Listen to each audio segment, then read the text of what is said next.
Amber Alert notification of a child abduction. The Salt Lake City Police Department is asking for the public's help.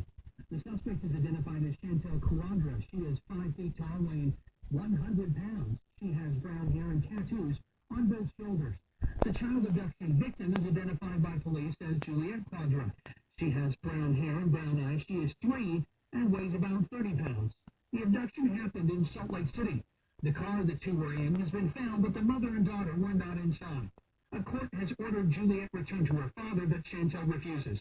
The court says the suspect has committed violence against other people in the presence of the 3-year-old.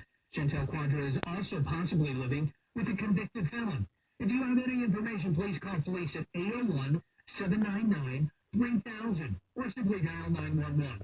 This has been an Amber Alert notification of a child abduction. Our next alert will be in 30 minutes.